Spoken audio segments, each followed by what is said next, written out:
Jungle.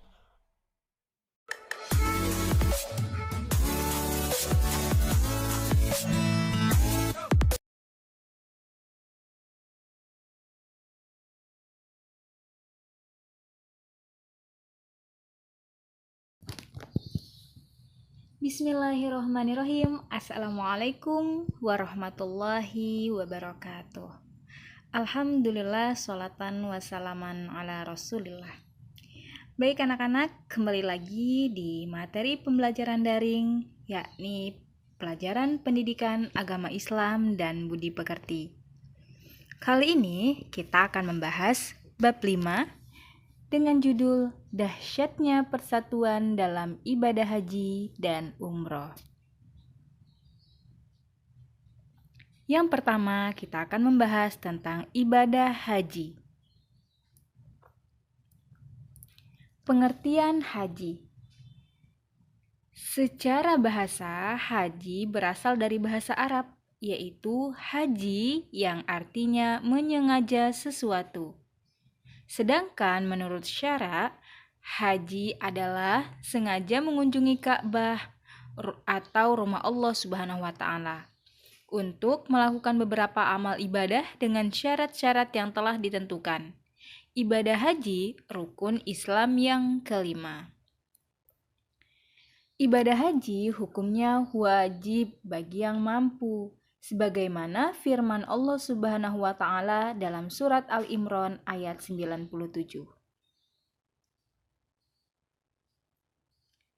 Di sini artinya ialah, di sana terdapat tanda-tanda yang jelas, di antaranya Maqam Ibrahim. Barang siapa memasukinya, Baitullah, amanlah dia. Dan di antara kewajiban muslim terhadap Allah adalah melaksanakan ibadah haji ke Baitullah, yaitu bagi orang-orang yang mampu mengadakan perjalanan ke sana.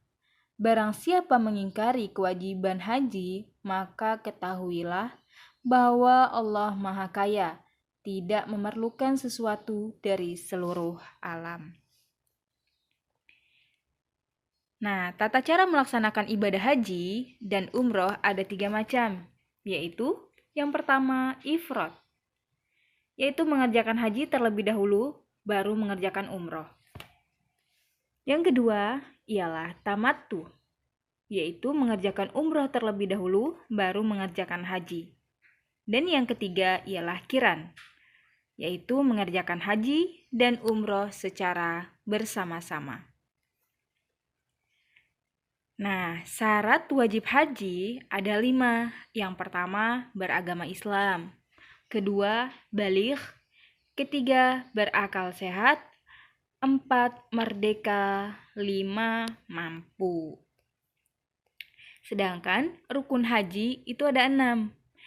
Yang pertama ialah ihram disertai niat. Yang kedua, wukuf. Ketiga, tawaf. 4, sa'i. Dan kelima, tahallul. Terakhir, tertib. Nah, di sini ihram disertai niat. Berniat mengerjakan ibadah haji, pakaian ihram bagi laki-laki adalah 2 lembar kain yang tidak berjahit, yang dipakai untuk bagian bawah menutup aurat. Dan kain satunya lagi diselendangkan. Sedangkan pakaian ihram bagi perempuan adalah menutup seluruh badan kecuali muka dan telapak tangan. Selanjutnya, wukuf. Wukuf ialah hadir di padang Arafah pada waktu yang telah ditentukan, yaitu mulai dari tergelincirnya matahari waktu zuhur pada tanggal 9 Zulhijjah sampai terbit fajar tanggal 10 Zulhijjah. Selanjutnya, tawaf. Tawaf ialah mengelilingi Ka'bah sebanyak 7 kali, dimulai dari sudut Hajar Aswad dan berakhir di sudut Hajar Aswad pula. Dan Ka'bah berada di sebelah kiri orang bertawaf, atau arah putaran tawaf berlawanan dari arah jarum jam. Selanjutnya, sa'i. Sa'i adalah berjalan dan berlari-lari kecil dari Bukit Safa ke Bukit Marwah. Adapun tata caranya adalah dimulai dari Bukit Safa dan disudahi di Bukit Marwah. Selanjutnya dilaksanakan sebanyak 7 kali dan dilaksanakan sesudah tawaf. Selanjutnya ialah tahallul. Tahallul adalah menghalalkan perkara yang semula diharamkan, ditandai dengan mencukur sekurang-kurangnya 3 helai rambut.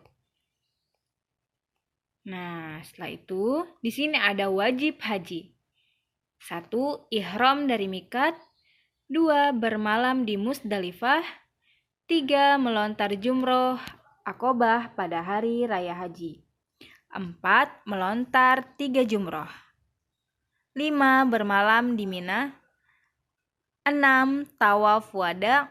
7. Tidak melakukan perbuatan yang dilarang atau yang diharamkan. Selain wajib haji, di sini juga ada sunnah haji, yaitu 1. Membaca talbiyah selama ihram sampai melontar jumroh Aqobah pada hari raya Idul Adha. 2. Berdoa sesudah membaca talbiyah. 3. Membaca zikir sewaktu tawaf. 4. Sholat 2 rakaat sesudah tawaf. 5. Masuk ke Ka'bah. Kemudian ada juga larangan haji. Nah, bagi laki-laki dilarang memakai pakaian yang berjahit, baik jahitan biasa, sulaman, ataupun diikatkan kedua ujungnya. Selanjutnya dilarang juga untuk menutup kepala. Sedangkan bagi perempuan dilarang menutup muka dan kedua telapak tangan. Nah, bagi laki-laki dan perempuan dilarang memakai wangi-wangian baik dipakainya pada badan atau pada pakaian. Selanjutnya dilarang juga menghilangkan rambut atau bulu badan yang lain. Dan yang ketiga, dilarang memotong kuku. 4. Mengakadkan nikah, baik menikahkan, menikah, atau menjadi wali nikah. Selanjutnya dilarang juga bagi laki-laki dan perempuan saat berhaji ialah bersetubuh bagi suami istri. Dan dilarang pula berburu dan membunuh binatang darat yang liar dan halal dimakan. Di sini juga ada dam haji. Dam itu ialah denda haji. Di sini tabel ini ada jenis pelanggaran dan ketentuan dam atau dendanya. Ya, silahkan dibaca sendiri. Setelah kita membahas haji, di sini juga kita akan membahas tentang ibadah umroh. Pengertian umroh. Umroh secara bahasa berarti berkunjung. Secara istilah, umroh adalah berkunjung ke Ka'bah dengan melaksanakan tawaf dan sa'i dalam waktu yang tidak ditentukan. Umroh sering disebut dengan haji kecil. Semua ketentuan umroh hampir sama dengan haji. Tetapi pelaksanaan umroh lebih sederhana dibandingkan dengan haji. Hukum umroh adalah fardu ain atas umat Islam sekali dalam seumur hidupnya. Sebagaimana firman Allah Subhanahu wa taala dalam surat Al-Baqarah ayat 196. Bismillahirrahmanirrahim. Wa atimmul hajja wal umrata lillah. Artinya, dan sempurnakanlah ibadah haji dan umroh karena Allah Subhanahu wa taala. Syarat wajib umroh ada 4. Yang pertama Islam, kedua baligh, ketiga berakal, dan yang keempat ialah merdeka. Nah, rukun umroh ada 5. Yang pertama ihram disertai niat, kedua tawaf, 3 sa'i, 4 tahallul, dan yang kelima tertib. Wajib umroh 1. Ihram dari mikatnya. 2. Menjauhi segala larangan umroh yang jumlah dan bentuk larangannya sama dengan larangan haji. Nah, di sini kita akan belajar tentang hikmah haji dan umroh. Manfaat bagi individu yang menunaikan ibadah haji yang pertama ialah menghapus semua dosa kecil dan mensucikan diri dari perbuatan maksiat. 2. Diampuninya segala dosa karena Allah Subhanahu wa Ta'ala. Maha Pengampun, Maha Pemurah, dan Maha Penyayang. Kecuali yang berkaitan dengan hak-hak sesama manusia harus diselesaikan terlebih dahulu. 3. Menyucikan jiwa seseorang dan berbaik sangka kepada Allah Subhanahu wa Ta'ala. 4. Meningkatkan keimanan seseorang dengan menepati janji kepada Allah Subhanahu wa Ta'ala dengan kerinduan akan Baitullah. 5. Mengingatkan akan jihad Rasulullah Shallallahu Alaihi Wasallam yang telah menyinari dunia dengan amal yang soleh. 6.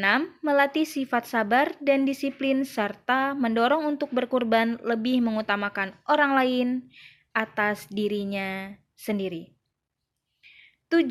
Mensyukuri nikmat yang telah diberikannya, yaitu nikmat sehat dan nikmat harta yang telah diterimanya. Syukron, sampai di sini pertemuan kita tentang haji dan umroh. Kurang lebihnya, Ibu mohon maaf.